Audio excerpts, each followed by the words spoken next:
Yun nga guys, dito tayo sa labas ng ng Shiny Rizal. Marami din nag-a-attempt na pumunta dun sa loob na mga tao. Pero talagang kung kailang birthday ni Rizal, sarado siya. Pero sana dapat kahit papano, kung birthday niya ngayong araw, bukas sana. So kaso lang hindi niya binubuksan in public. Para kahit sana na celebrate din natin or na natin.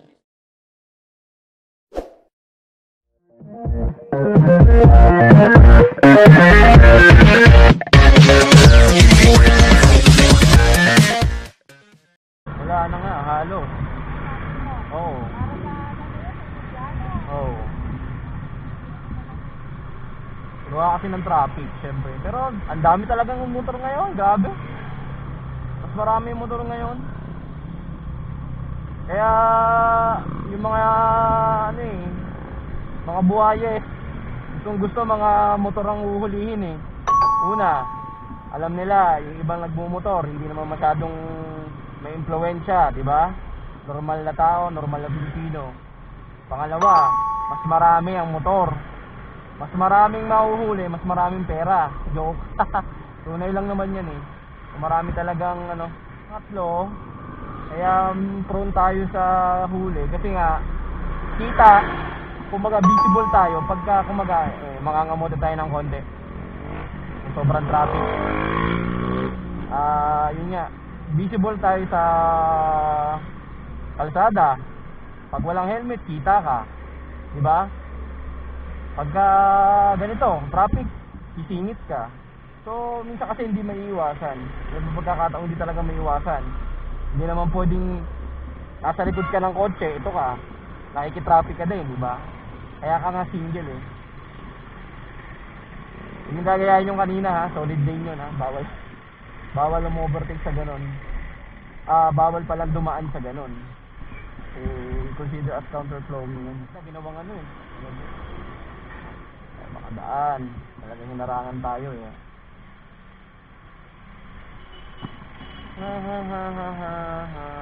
Few inches later.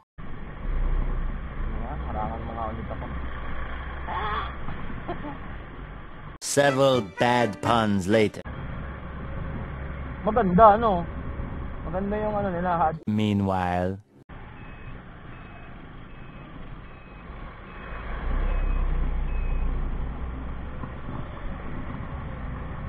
a few moments later.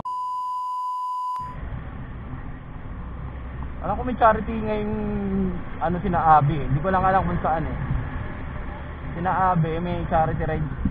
Eventually, Nagtanong ako kanina sa tricycle driver. Yun nga daw, pagkaliwa, tumbok na daw yung bahay ni Rizal. So titingnan natin guys. So much later that the old narrator got tired of waiting and they had to hire a new one. Ito pa lang ito yung simbahan. Tapos ito yung tumbok na bahay. Ito lang parang hindi silang mapapasok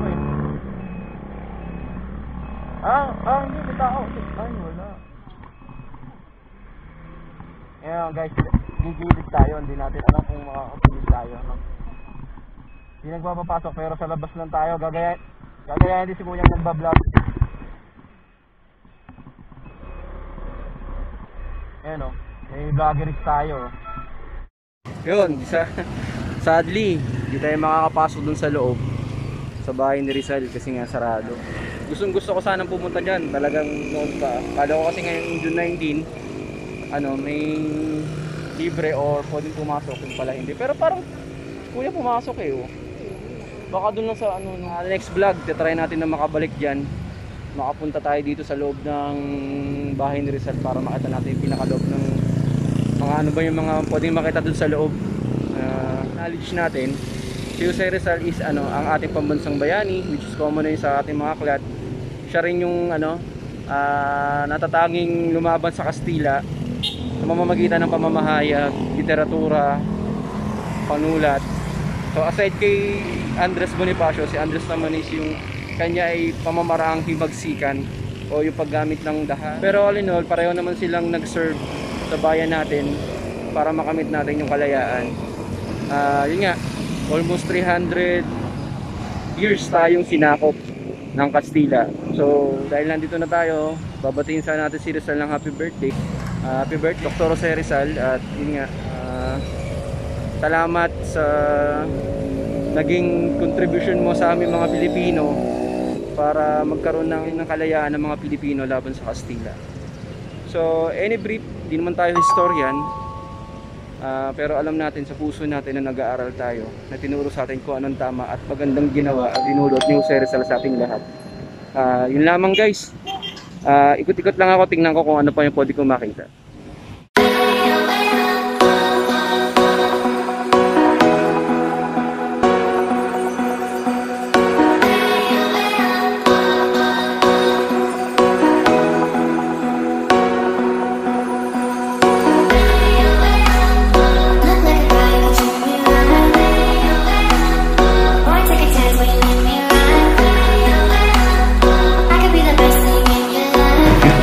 Yun nga guys, di tayo sa labas ng shrine ni Rizal.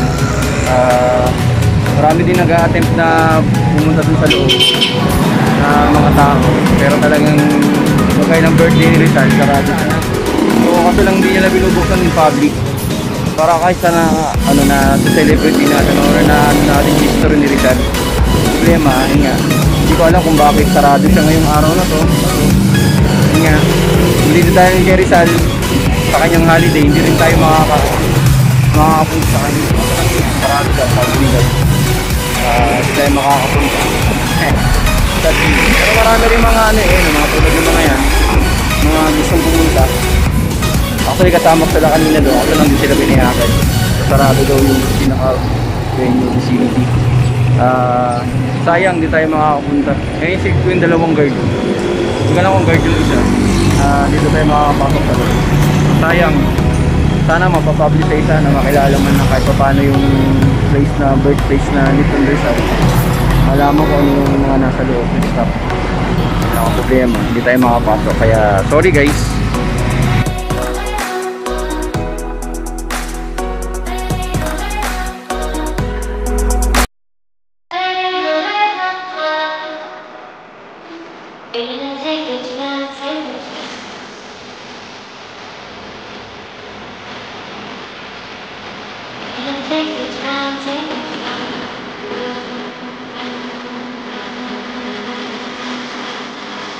Take the time, take the time.